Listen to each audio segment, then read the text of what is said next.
the Kraken. Just used the press for the first time and pushed out some of the bushing on this. This is what fell out. I'm gonna use a socket to try to get the rest of that rubber out.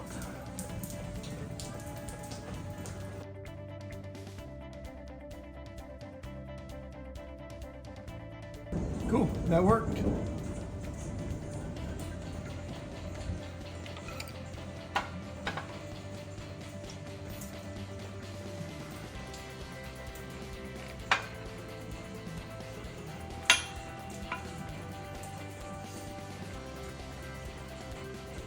We got more pieces to do, another one just like that.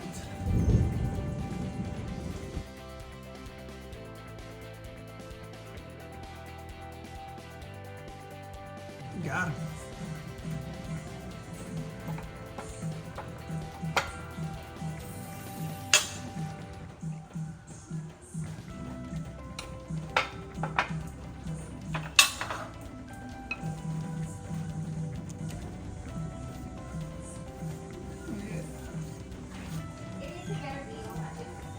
And push the bushings out of the rest of these components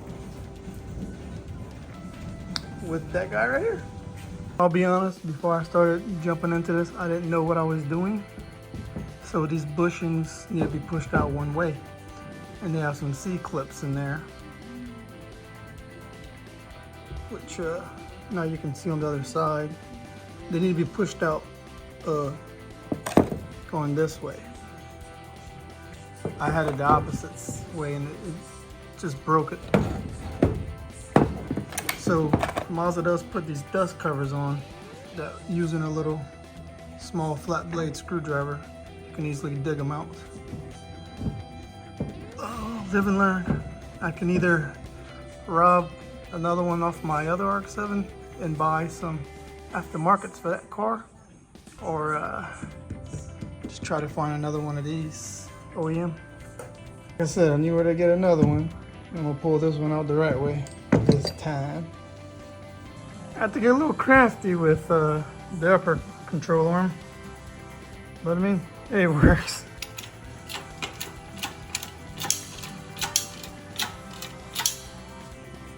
I readjusted a little just to get the metal out first, then I can put a bigger socket and get the rubber.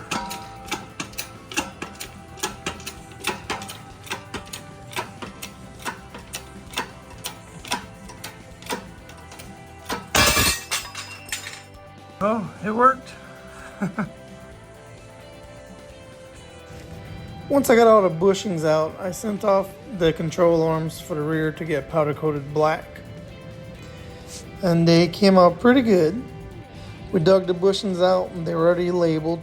We put them next to the control arms they needed to go to and started pushing them in with the press and the bushing removal and installation tool.